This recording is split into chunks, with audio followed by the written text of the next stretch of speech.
Shalom warga kerajaan. Kalau ada perkataan strong man di dalam Alkitab, what is in your mind? Banyak kita berkata pasti Samson.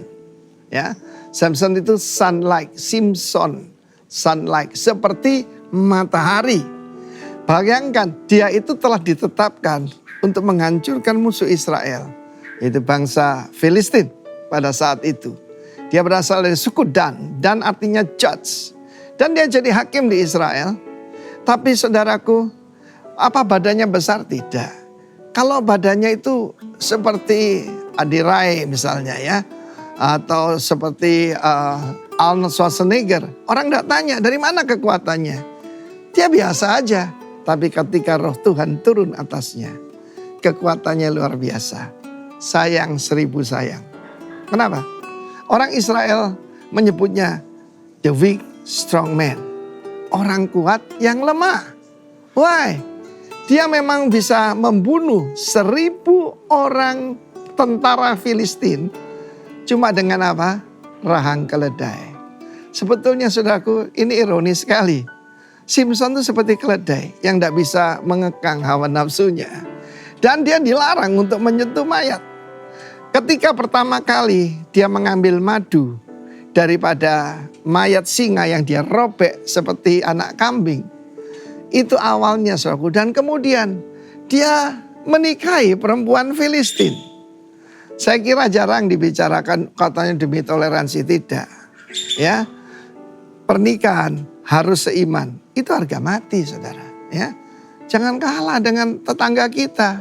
Salah satu pengkhotbah mereka berkata, Bu, ibu, kalau cari menantu ibu, tanya Bu, Yosef atau Yusuf, David atau Daud. Itu mereka. Kenapa kita kalah saudaraku? Kita melihat kehidupan dari Simpson mulai dengan apa? Sedikit madu. Ya, sedikit melanggar firman Tuhan. Dan pesta Filistin itu ya minum-minuman keras. Nggak usah banyak-banyak, sedikit aja, satu kali aja. Kita tahu satu kali akan berlanjut berkali-kali saudara. Bagaimana akhir hidupnya? Dia digunduli, artinya saudaraku itu kan salah satu syarat covenant dengan Tuhan. Dibutakan matanya dan dipanggil ke kuil Dagon. Untuk apa? Untuk melawak di depan mereka. Bisa bayangkan Nabi disuruh stand up komedi. Karena itu saya katakan pada anak-anak rohani saya, humor boleh, joke jangan. Apalagi dirty joke, jangan saudaraku. Dari mulut kita cuma keluar berkat dan sesuatu yang baik. Simpson saudara dipilih, tetapi dalam hidupnya dia tidak melakukan apa-apa. Dia cuma memuaskan hawa nafsunya. Dia bisa membongkar pintu gerbang. Pintu gerbang zaman dulu itu kan dikelilingi oleh parit yang besar. Itu sekaligus jadi jembatan. Jadi dia ngangkat jembatan kayu saudara. Yang ada lapis besinya. Tetapi dia jatuh dengan pelacur. Makin lama makin rendah. Makin lama makin rendah. Dan di tombstone ataupun batu nisan akan tertulis begini. Bukan Simpson, hakim Israel yang menjadi berkat. Tapi di situ akan ada tulisannya. Unchanged, tidak berubah. Ya, unrestrained, tidak bisa menguasai diri. Saudara, perkataan lemah lembut itu bukan lemah gemulai ya. Lemah lembut itu power in control.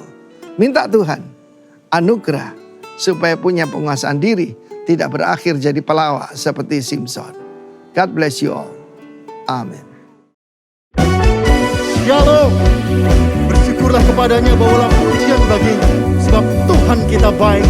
Mari bersama menyanyikan pujianmu yang terbaik kepadanya.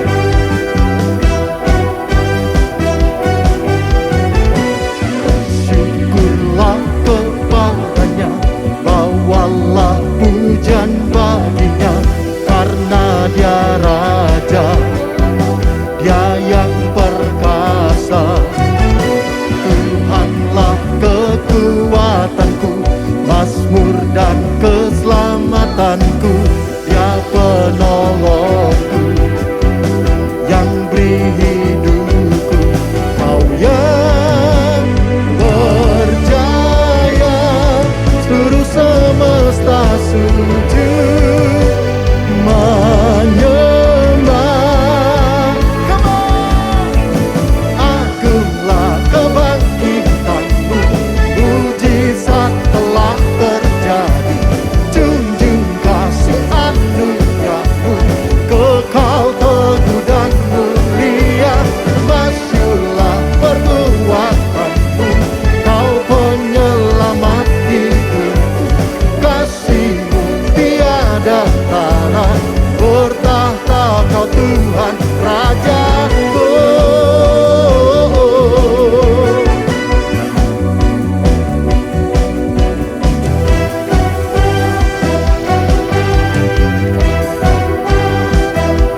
baginya, karena Dia Raja, Dia yang perkasa. Tuhanlah kekuatanku, mazmur dan keselamatanku. Dia penolong, Dia yang beri hidup setiap kita. Mari yang percaya, mari katakan, Kau yang percaya, seluruh semesta sujud menyembah. Agunglah kebangkitanmu, mujizat telah terjadi.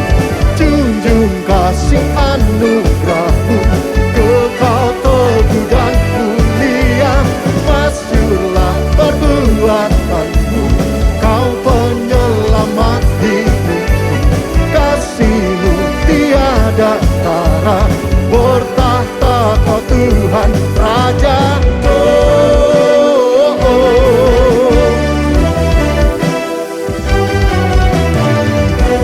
Mari yang percaya serukan haleluya. Kau yang berjaya, seluruh semesta sujud menyembah. Agunglah kebangkitanmu, mujizat telah terjadi. Junjung kasih anugerahmu, kekal teguh dan mulia. Masyurlah perbuatanmu, Kau penyelamat hidup. Kasih-Mu tiada tara, bertahta Kau Tuhan Raja.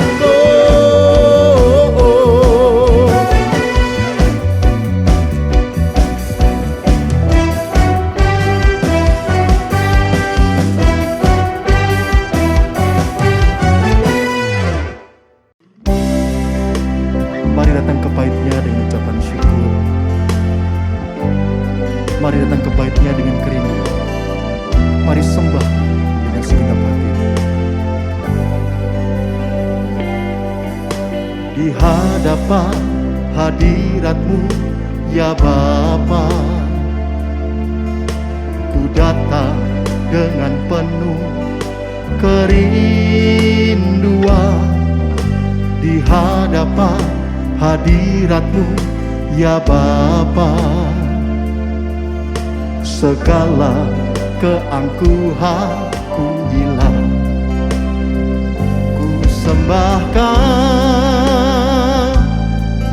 ya Bapa, ku sembahkan, ya Tuhan, ku tinggikan nama-Mu Yesus.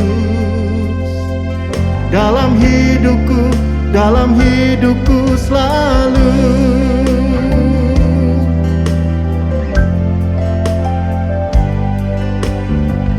Mari jemaat Tuhan yang percaya, mari katakan di hadapan hadirat. Di hadapan hadirat-Mu, ya Bapa, ku datang dengan penuh kerinduan. Di hadapan hadirat-Mu, ya Bapa, segala keangkuhanku hilang. Ku sembahkan, ya Bapa, ku sembahkan, ya Tuhan, ku tinggikan nama-Mu Yesus. Dalam hidupku selalu. Ku sembahkan, ya Bapa, ku sembahkan, ya Tuhan, ku tinggikan nama-Mu Yesus. Dalam hidupku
sembahkan,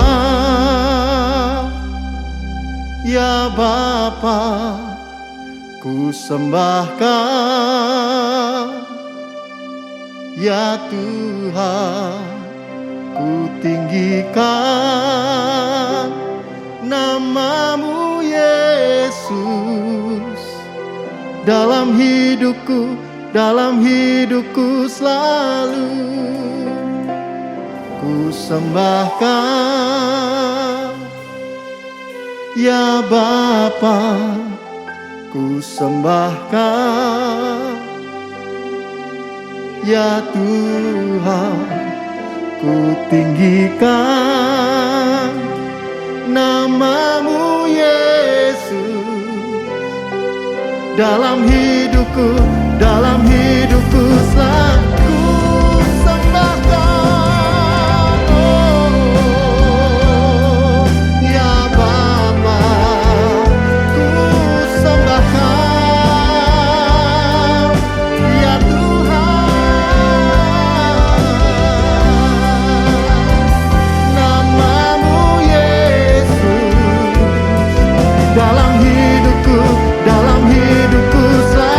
Mari sekali katakan, ku sembahkan,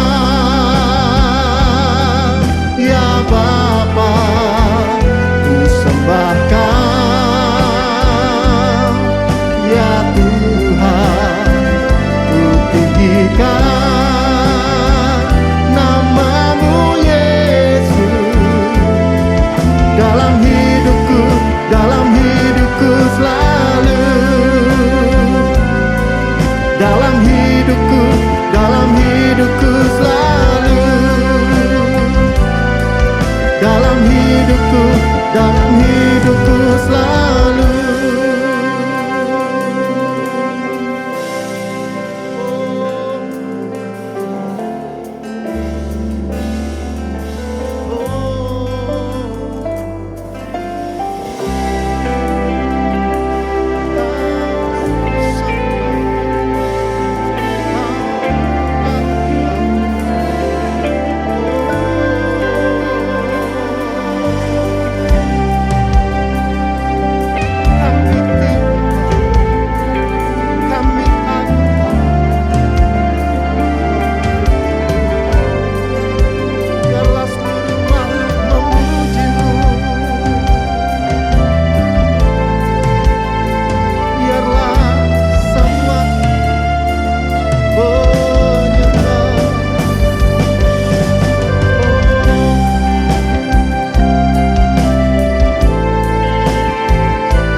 Ku agungkan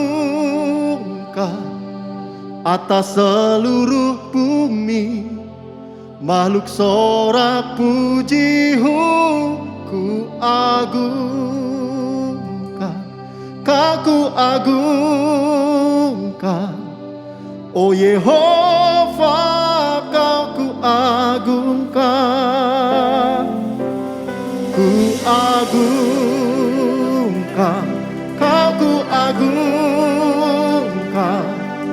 atas seluruh bumi, makhluk sorak puji-Mu ku agungkan, Kau ku agungkan, oh Yehova, Kau ku agungkan. Mari jemaat Tuhan bersama katakan, ku agungkan, Aku agungkan atas seluruh bumi, makhluk sorak puji-Mu ku agungkan.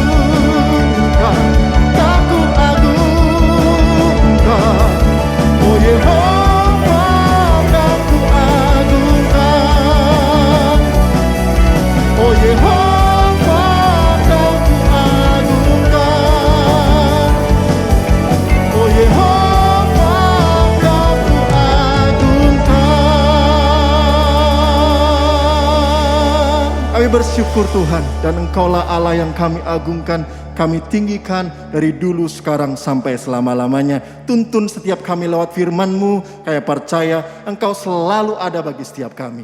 Di dalam nama Tuhan Yesus, kita semua yang percaya mari katakan bersama, amin.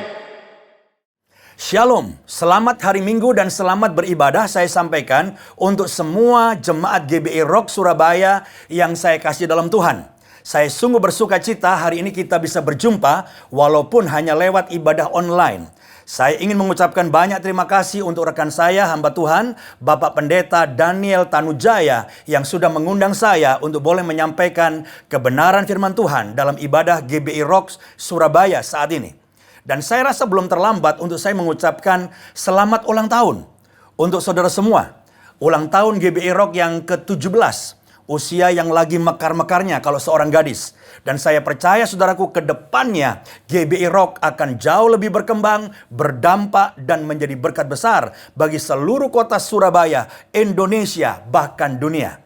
Puji Tuhan. Dan sebelum saya menyampaikan kebenaran firman Tuhan, saya ingin mengajak setiap kita untuk berdoa bersama-sama. Mari kita berdoa. Bapa, kami sungguh bersyukur karena kami percaya Engkau hadir di tengah-tengah kami dalam ibadah raya GBI Rock Surabaya. Kami percaya lewat pujian dan penyembahan Tuhan disenangkan. Dan sebentar lagi kami akan mendengar firman Tuhan. Kami berdoa kiranya firman Tuhan yang kami dengar boleh merubah hidup kami dan menjadi berkat bagi kami semua. Kami mau mendengar firman Tuhan dan di dalam nama Tuhan Yesus kami berdoa dan semua yang siap dengar firman Tuhan katakan amin, amin. Puji Tuhan.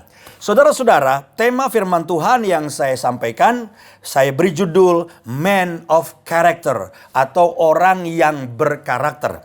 Sesuai dengan tema dari GBI Rock Surabaya, berbicara tentang bagaimana kita menjadi kuat di dalam Tuhan, bagaimana kita menjadi dewasa di dalam Tuhan, dan bagaimana kita bisa berbuah. Maka setelah saya berdoa dan saya merenungkan, saya memilih tema ini. Karena berbicara tentang kuat, itu bicara tentang karakter. Bicara tentang dewasa pun, kita harus berbicara tentang karakter. Dan berbicara bisa berbuah lebat untuk kemuliaan Tuhan. Pasti hubungannya sangat erat dengan karakter, saudara-saudara. Nah, sebelum lebih jauh kita membahas tentang hal ini, kita perlu tahu terlebih dahulu, apa sih yang dimaksud dengan karakter itu? Saya ingin mengutip dari Dictionary of Bible Terms, definisi dari karakter. Karakter adalah ciri-ciri moral dan mental yang menentukan seseorang apakah baik atau jahat. Istilah ini juga berarti kekuatan moral yang oleh Alkitab dipandang sebagai sesuatu yang bernilai sangat tinggi. Nah, ini definisinya, saudaraku. Jadi hari ini kita akan melihat, saudaraku, betapa pentingnya Tuhan memandang yang namanya karakter. Tadi dikatakan baik jahatnya seseorang sangat ditentukan oleh yang namanya karakter. Karakter itu adalah kekuatan moral seseorang. Itu sebabnya saudara-saudara kalau kita melihat di dalam 1 Samuel pasal 16 ayat 7. Coba kita baca bersama-sama ya. 1 Samuel 16 ayat 7 dikatakan begini. Tetapi berfirmanlah Tuhan kepada Samuel, janganlah pandang parasnya atau perawakan yang tinggi, sebab aku telah menolaknya. Bukan yang dilihat manusia, yang dilihat Allah. Manusia melihat apa yang di depan mata, tetapi Tuhan melihat hati. Amin. Saudara tentunya masih ingat peristiwa bagaimana Samuel diperintahkan oleh Tuhan untuk mengurapi salah satu dari anak dari Isai.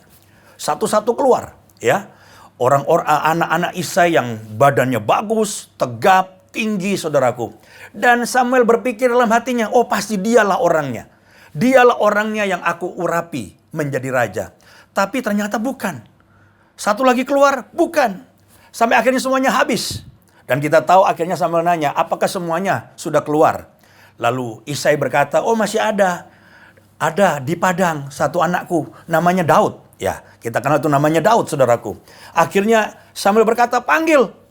Dan pada akhirnya kita tahu semua juga bahwa yang akhirnya diurapi menjadi raja oleh Samuel bukan kakak-kakaknya yang tinggi, yang tegap, yang memang mereka adalah prajurit-prajurit yang gagah perkasa.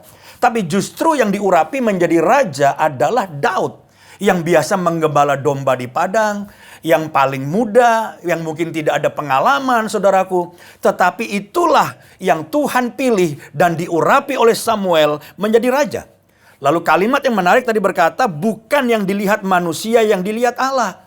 Manusia melihat apa yang di depan mata. Ya, penampilan, wah keren loh. Wah, kita kagum. Oh, dengan gelarnya yang banyak, oh kita kagum. Kita melihat penampilan, misalnya dia punya tas, kalau ibu-ibu ya, tas yang bermerek. Lalu kita berkata, wah ini ibu keren, saudaraku. Manusia melihat apa yang dilihat mata, yang di depan mata. Tetapi, garis bawahi, Tuhan melihat hati. Tuhan fokus melihat hati, Tuhan mementingkan hati. Nah, berbicara tentang hati, kalau kita lihat definisi dari karakter, hati itulah yang dimaksud dengan karakter tadi, saudaraku. Yang menentukan orang baik atau tidak. Kekuatan moral seseorang. Itu semuanya ada di hati. Dan Tuhan fokus kepada karakter atau kepada hati seseorang. Nah, hari ini, saudaraku, dalam kesempatan ibadah hari Minggu ini, saya ingin kita mempelajari kitab Kejadian pasal 37. Kita nggak bisa baca keseluruhannya, karena tentunya akan sangat panjang. Tetapi Kejadian pasal 37 ini sebenarnya kita fokus mempelajari tentang kehidupan seorang yang bernama Yusuf. Yusuf inilah yang saya sebut sebagai man of character. Orang yang punya karakter, saudara-saudaraku. Bagaimana Yusuf, saudara-saudara, mendapatkan mimpi. Ya, kalau saudara baca Kejadian 37, bagaimana Yusuf mendapatkan mimpi. Bahwa dia akan menjadi raja. Tuhan akan mengangkat dia menjadi raja. Namun saudara-saudara, setelah mimpi itu kita tahu, kehidupan Yusuf itu bukannya mulus.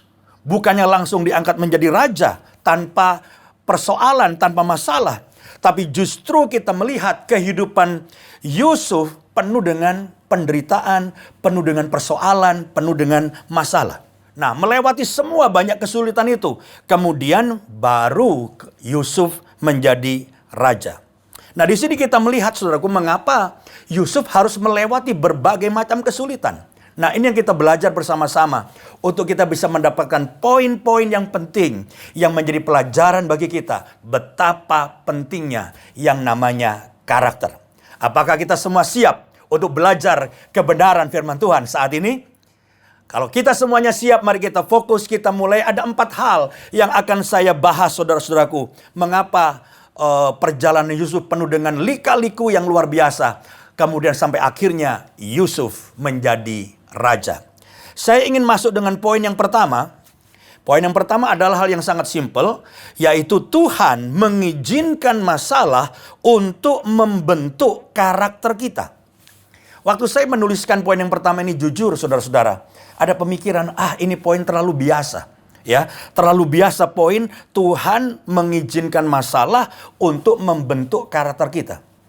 Tetapi saudaraku, mau tidak mau saya harus menyampaikan hal ini.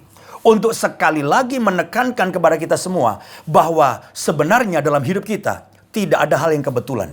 Semua hal yang Tuhan izinkan terjadi, termasuk persoalan, masalah, kesulitan, apalagi saat sekarang ini di tengah pandemi COVID-19, banyak orang mengalami kesulitan ekonomi, kesulitan di dalam keluarga, pekerjaan, bisnis, belum lagi kesehatan, ya. Tiba-tiba orang yang kuat tiba-tiba sakit dan sebagainya. Ini kan banyak masalah. Nah, Tuhan izinkan semuanya terjadi dan tidak ada yang kebetulan. Dengan tujuan apa? Untuk membentuk karakter kita. Nah, coba kita lihat ya, kita mulai membaca beberapa ayat, tidak berurutan. Coba Kejadian 37 kan, kita fokus, kita baca ayat 6 dan 7 dan ayat 9. Ini awal bagaimana Yusuf mendapatkan mimpi, saudaraku. Saya akan bacakan. Kejadian 37 ayat 6 sampai 7. Karena katanya kepada mereka, coba dengarkan mimpi yang kumimpikan ini. Tampak kita sedang di ladang mengikat berkas-berkas gandum. Lalu bangkitlah berkasku dan tegak berdiri. Kemudian datanglah berkas-berkas kamu sekalian mengelilingi dan sujud menyembah kepada berkasku itu. Jadi ini mimpi Yusuf yang awal, saudaraku. Bagaimana dikatakan berkasnya berdiri. Lalu saudaraku, berkas-berkas gandum yang lain itu sujud. Nah, ini artinya adalah semua saudara-saudara Yusuf itu sujud kepada Yusuf. Yusuf jadi raja, saudaraku. Lalu kemudian ayat 9. Ayat 9. Lalu ia memimpikan pula mimpi yang lain, yang diceritakannya kepada saudara-saudaranya. Katanya, aku bermimpi pula, tampaklah matahari, bulan, dan 11 bintang sujud menyembah kepadaku. Nah, dalam mimpi yang selanjutnya, saudaraku, bukan hanya 11 bintang yang sujud, yang berbicara tentang saudara-saudaranya sujud, tetapi dikatakan matahari dan bulan. Dan ini berbicara tentang ayah dan ibunya Yusuf juga akan sujud kepadanya. Sampai dikomplain sama ayahnya sendiri. Masa bapak sama ibumu sujud kepadamu? Tapi sebenarnya ini adalah awal bagaimana Tuhan memang akan mengangkat Yusuf menjadi raja. Jadi Yusuf mendapat mimpi dari Tuhan untuk menjadi raja. Tetapi kita tahu tidak langsung besoknya, atau minggu depan, atau bulan depan, dia menjadi raja. Ada banyak persoalan dan masalah yang harus dihadapi oleh Yusuf.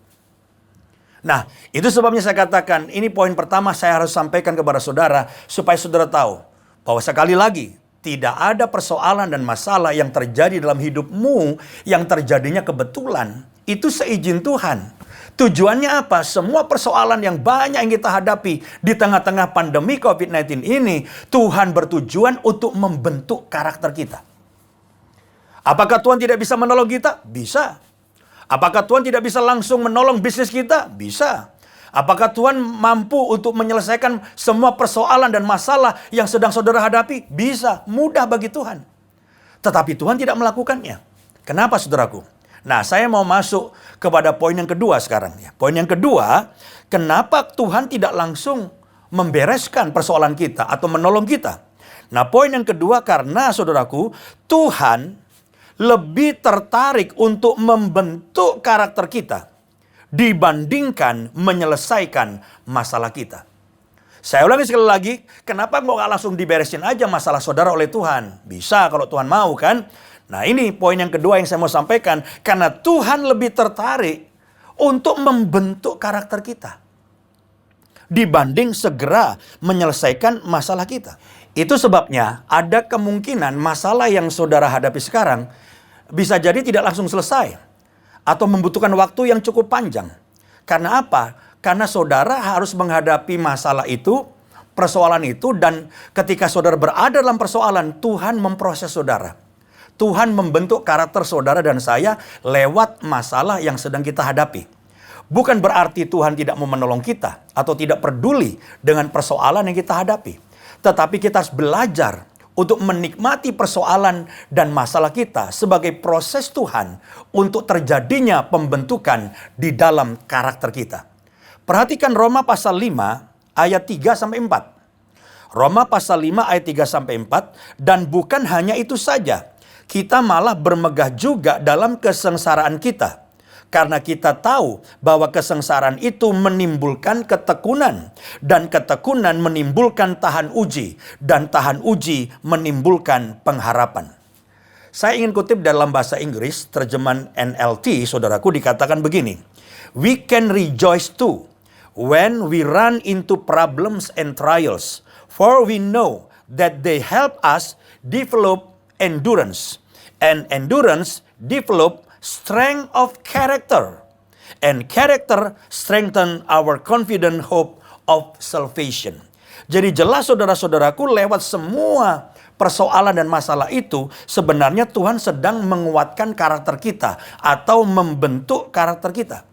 Sehingga dikatakan tadi, di dalam kita menghadapi persoalan yang mungkin saya katakan tadi masih panjang, harus saudara hadapi. Saya minta saudara bersabar. Bahkan firman Tuhan tadi dikatakan kita harus bersukacita dan bermegah ketika kita menghadapi persoalan dan masalah. Karena kita tahu terjadinya pembentukan karakter. Karakter kita dibentuk oleh Tuhan makin kuat dan makin menyerupai Kristus. Karakter kita. Jadi saudara-saudara, hari ini saya ingin katakan, janganlah saudara salah paham kepada Tuhan. Kenapa kok Tuhan tidak langsung menolong saya? Karena Tuhan sedang membentuk karakter saudara lewat masalah itu. Dan saya percaya setiap masalah itu ada expirednya, expired date. Kalau saudara beli susu atau makanan ya, pasti ada expirednya. Kadang tertulis di bawah, kadang tertulis di atas. Artinya ada masa berlakunya makanan itu nggak bisa lagi kita konsumsi. Saya percaya juga setiap persoalan dan masalah dalam hidup kita itu ada expired date-nya. Saat dimana masalah itu akan berlalu. Kadang-kadang masalah kita pelototin aja, kita diemin. Banyak persoalan kita harus bereskan. Tapi ada juga persoalan yang kita hanya diam, berdoa, masalah berlalu. Kapan itu terjadi? Sesudah Tuhan melihat bahwa cukup persoalan itu membentuk karakter kita. Jadi sekali lagi bukan Tuhan tidak peduli dengan persoalan kita, masalah, problem yang sedang kita hadapi. Tapi memang masih belum waktunya kita keluar dari masalah itu. Tuhan lebih tertarik membentuk karakter kita daripada segera melepaskan kita dari persoalan dan masalah. Tetapi pada waktunya Tuhan, setiap masalah yang kita hadapi pasti berlalu karena Tuhan akan membereskan semuanya. Tetapi yang penting karakter kita sudah terbentuk. Yang setuju katakan amin. Bisakah di rumah kita masing-masing kita berikan kemuliaan yang paling meriah bagi Tuhan Yesus yang luar biasa baik dalam hidup kita. Haleluya. Yang ketiga, masalah atau krisis akan menyingkapkan karakter kita yang sesungguhnya. Saudara-saudara, dalam keadaan yang baik, semua normal, seringkali saudara-saudara karakter asli seseorang itu nggak kelihatan. Kita hanya melihatnya, dia baik, dia sabar, dia penuh pengertian, kata-katanya baik, tidak pernah ada kata-kata yang jelek yang keluar. Namun saudaraku, ketika seseorang mengalami krisis, berbagai tekanan datang, persoalan datang, biasanya karakter yang sesungguhnya itu mulai keluar. Coba saudara lihat, teman-teman kita yang di gereja yang waktu semua berjalan dengan baik, ya, pandemi belum terjadi, ekonominya baik, kerjanya baik, kelihatannya sabar, kelihatannya baik, kata-katanya baik. Sekarang setelah kita setahun nggak ketemu, saudara ya, ketemu lagi, kita kaget. Kita melihat teman kita tuh berubah, kata-katanya tajam, ya, sering mengeluarkan kata-kata yang tidak baik, lalu juga pola kerjanya berubah menjadi tidak baik, tidak bisa dipercaya dan lain sebagainya. Nah, berbeda dengan Yusuf. Yusuf di dalam tekanan yang luar biasa kita melihat tidak ada keluhan, tidak ada perubahan di dalam karakternya, dan itu bisa kita lihat saudaraku. Misalnya ya, kita lihat di dalam Kejadian pasal 39 ayat 2 misalnya. Dikatakan begini, tetapi Tuhan menyertai Yusuf sehingga ia menjadi seorang yang selalu berhasil dalam pekerjaannya. Maka tinggallah ia di rumah tuannya orang Mesir itu. Memang benar Alkitab berkata bahwa Tuhan menyertai Yusuf. Tetapi keberhasilan seseorang tentunya dari pihak orang tersebut juga memiliki pola kerja yang tetap baik. Banyak orang ketika dalam stres, dalam tekanan, tiba-tiba kerjanya menjadi berantakan dan kacau. Tapi Yusuf membuktikan nggak berubah. Di dalam tekanan dia menunjukkan kinerja bekerja yang baik. Coba di dalam hal yang lain misalnya. Tapi sebelum kita berpindah kepada yang lain, coba ayat 6 juga. Kita baca dulu ya ayat 6. Kejadian 39 ayat 6. Segala miliknya diserahkannya pada kekuasaan Yusuf. Dan dengan bantuan Yusuf, ia tidak usah lagi mengatur apa-apapun selain dari makanannya sendiri. Adapun Yusuf itu manis sikapnya dan elok parasnya. Nah, ini yang saya katakan tadi ada hubungan dengan ayat 2 tadi. Kinerjanya yang luar biasa itu membuat dia dipercaya oleh Potifar, ya, sehingga dia bisa mengatur segala sesuatu, kecuali ada beberapa hal tadi yang tidak diserahkan kepada Yusuf. Dan firman Tuhan memberikan kesaksian, Yusuf itu manis sikapnya dan elok parasnya. Ya, ini soal parasnya yang elok, tapi sikapnya manis.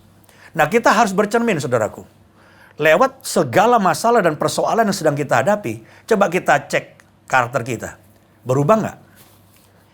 Banyak orang ketika menghadapi tekanan, tiba-tiba berubah karakternya. Tiba-tiba cara bekerjanya pun berubah, berantakan. Soal keuangan pun tiba-tiba nggak bisa dipercaya lagi. Nah, kita harus belajar dari Yusuf.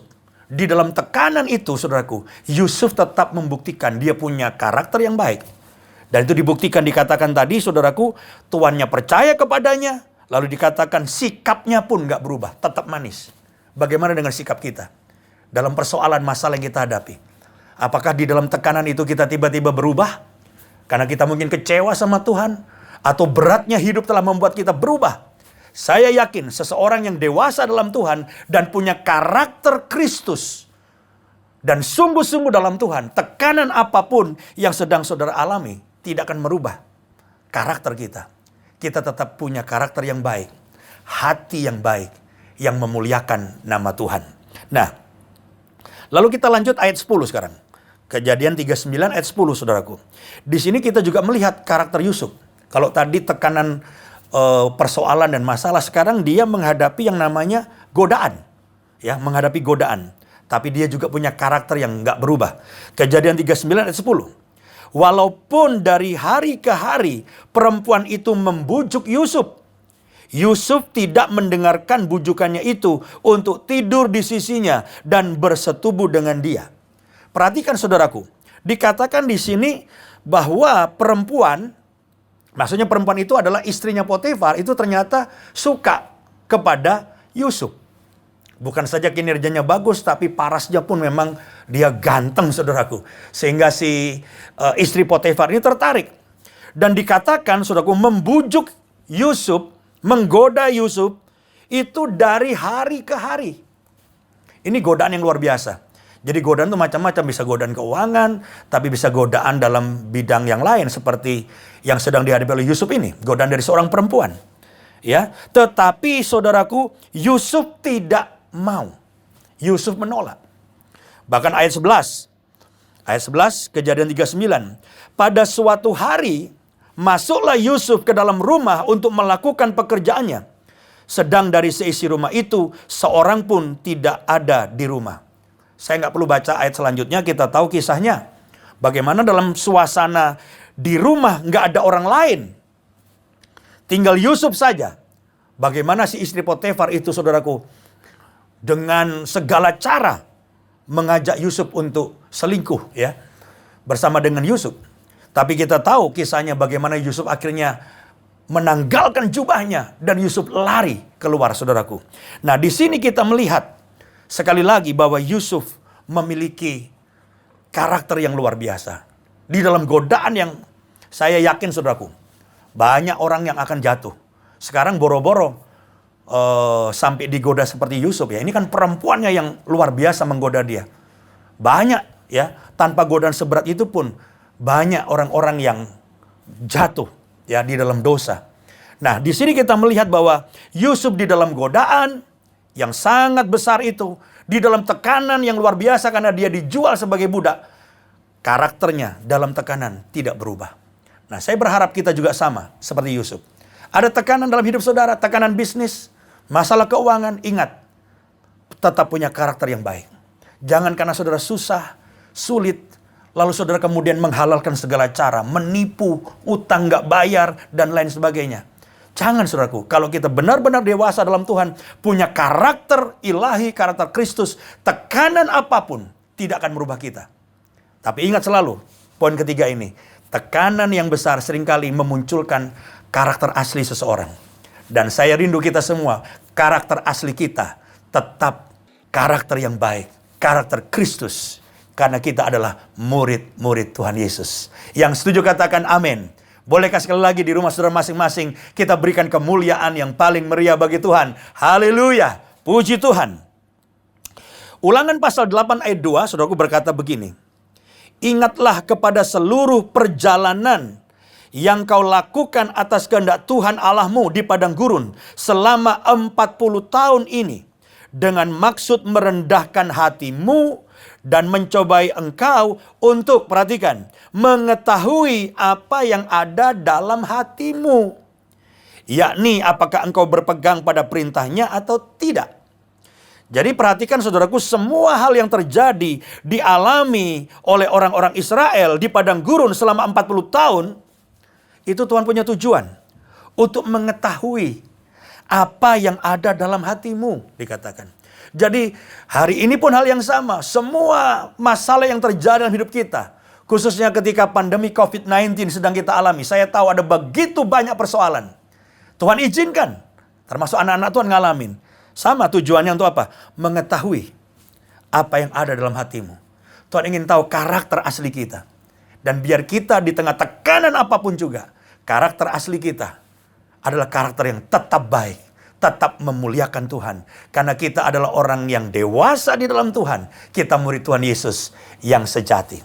Nah sekarang yang terakhir, yang keempat saudaraku, yang kita bisa pelajari dari kehidupan Yusuf adalah karakter akan menentukan masa depan kita. Saudara-saudara, kenapa saya berbicara tentang karakter dan gereja GBI Rock Surabaya fokus kepada dewasa? Yang saya yakin juga berbicara tentang pembentukan karakter. Karena karakter ini sangat menentukan masa depan kita. Karakter itu saudaraku adalah fondasi yang sangat penting. Ya, ini satu quotes yang saya ingin kita ingat. Bahwa karakter adalah fondasi yang sangat penting di mana semua pencapaian kita bangun. Jadi saudara-saudaraku, kita jangan sibuk terus mengejar kesuksesan atau profit. Tapi kita fokus untuk membangun karakter kita, karakter Kristus. Karena itu fondasi. Sehingga saudara-saudaraku, kita akan punya pencapaian setinggi apapun, kita nggak akan goyah. Kenapa? Fondasinya kuat. Dan fondasi yang kuat itulah yang namanya karakter. Kita melihat bagaimana selama 13 tahun. Ya. Dari umur 17 tahun, Yusuf diproses Tuhan. Sebelumnya juga tentunya ada proses waktu di rumah orang tuanya. Tapi bagaimana ketika dia mulai dijual, ya, menjadi budak, itu dari 13 tahun sampai 30 tahun. Baru diangkat jadi raja. Itu 17 tahun prosesnya. Tuhan begitu concern membangun fondasi karakter Yusuf. Kenapa? Makin tinggi Tuhan mau mengangkat seseorang, diperlukan fondasi yang makin kuat. Kalau nggak kuat, jadi raja saudaraku. Bahaya ya.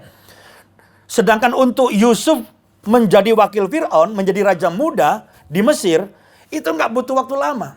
Untuk Tuhan mengangkat saudara hari ini, nggak butuh waktu lama.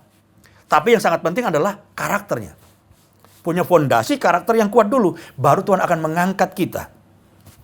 Semua rencana besar Allah dalam hidup seseorang, itu akhirnya hancur karena faktor karakter. Tuhan punya rencana besar akhirnya berantakan. Bukan karena Tuhan, tapi karena orang tersebut tidak punya karakter yang cukup kuat. Seperti misalnya Raja Saul. Raja Saul mengawali karirnya dengan cemerlang. Tapi kita tahu bagaimana akhir hidup dari Saul. Begitu menyedihkan. Apa masalahnya? Karakter. Ya, kita kenal juga anak muda yang namanya Simson. Seorang nasir Allah yang diberikan karunia potensi yang luar biasa. Dia punya kekuatan yang sangat besar. Seakan-akan masa depan terbentang luas di depannya. Keberhasilan yang akan sangat dahsyat. Tapi kita tahu bagaimana akhir hidupnya sangat mengenaskan. Bagaimana matanya dicungkil.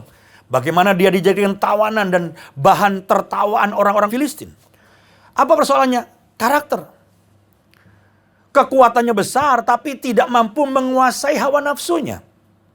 Dan itu menyebabkan akhirnya saudara-saudaraku, Simson akhir hidupnya sangat menyedihkan. Yusuf adalah sedikit dari sebagian orang yang berhasil melewati ujian karakter. Yang membawa Yusuf pada destiny Allah bagi hidupnya. Sehingga saudara-saudaraku, Kejadian 50 ayat 20, coba kita lihat, ini ayat yang terakhir. Memang kamu telah mereka-rekakan yang jahat terhadap aku. Ini kata Yusuf. Tetapi Allah telah mereka-rekakannya untuk kebaikan.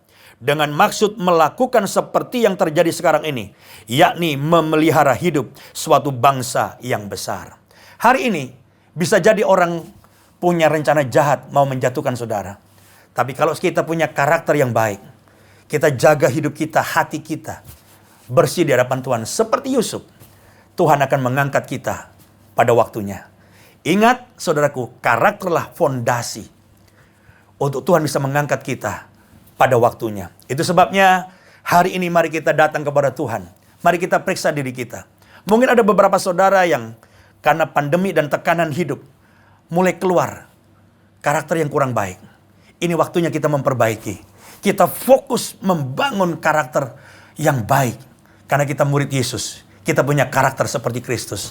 Saya percaya pada waktunya Tuhan akan membebaskan kita dari semua persoalan dan masalah. Gampang saudaraku. Tapi kalau sampai hari ini Tuhan belum mengeluarkan kita dari masalah? Karena kita masih dalam proses pembentukannya Tuhan.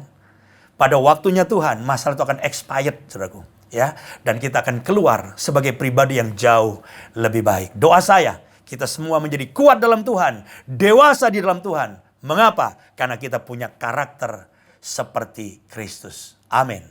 Mari kita berdoa bersama-sama. Tuhan, kami bersyukur untuk firman-Mu yang boleh kami dengar.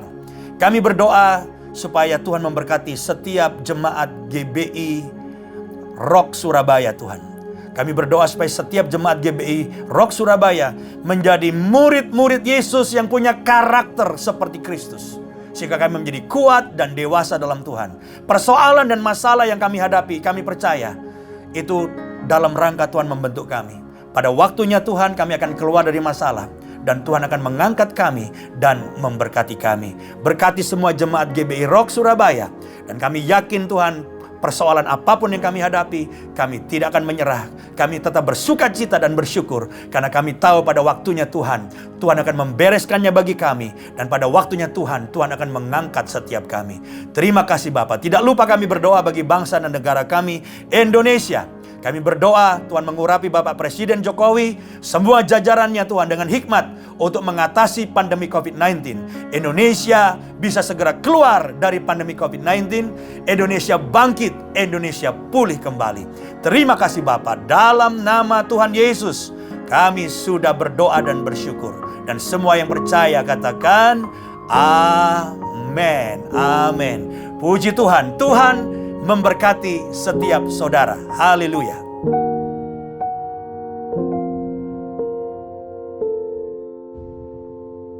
Saudara, kita akan masuk di dalam perjamuan dan sekali lagi saya mengingatkan saudara, firman yang kita sudah dengar tadi mengingatkan kepada kita siapa Dia di dalam kehidupan kita. Dan kita juga diteguhkan, diajarkan untuk kita percaya penuh kepada Dia. Tandanya apa? Kita hidup dalam kebenarannya. Kita melakukan apa yang Dia suruh untuk kita lakukan. Karena itu, mari saudaraku angkat roti dan anggur yang saudara sudah persiapkan. Dan mari kita berdoa bersama-sama.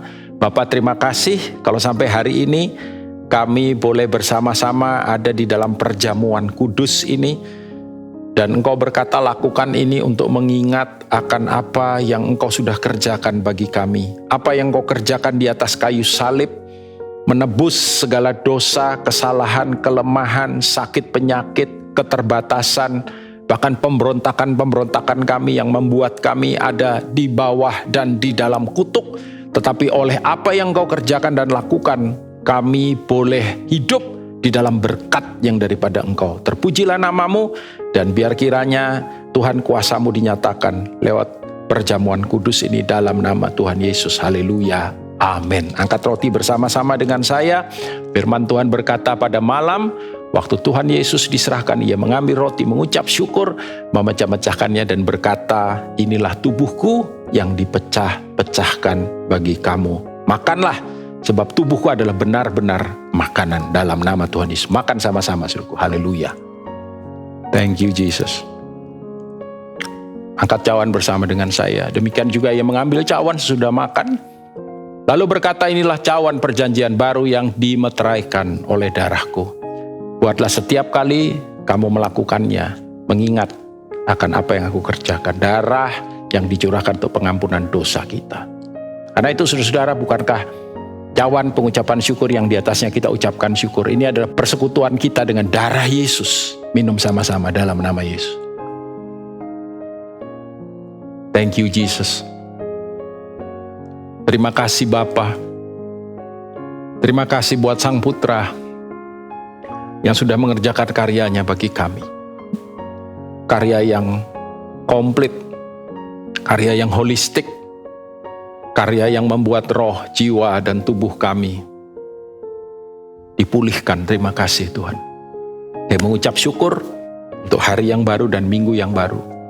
Dan biar hamba-Mu juga mau berdoa, saudara yang anniversary dan saudara yang berulang tahun, saya mau berdoa buat saudara, kiranya Engkau yang terus menyertai anak-anak-Mu 1 tahun sudah berjalan, sekalipun di tengah-tengah kondisi seperti ini, tetap tidak kehilangan sukacita, tidak kehilangan damai sejahtera, tidak kehilangan iman, percaya, kokoh, kuat, teguh. Dan Tuhan, kalau Engkau sudah tambahkan 1 tahun, di tahun yang baru ini lebih lagi Tuhan, Engkau nyatakan perbuatan tangan-Mu yang ajaib, dan bawa setiap yang berulang tahun bertumbuh dewasa di dalam Engkau, semakin berhikmat, bijaksana, dan hidup memuliakan akan Tuhan. Biar apa yang dikerjakan mereka, Tuhan yang membuatnya berhasil bagi kemuliaan Tuhan. Juga untuk setiap hidup nikah yang Tuhan sudah pimpin.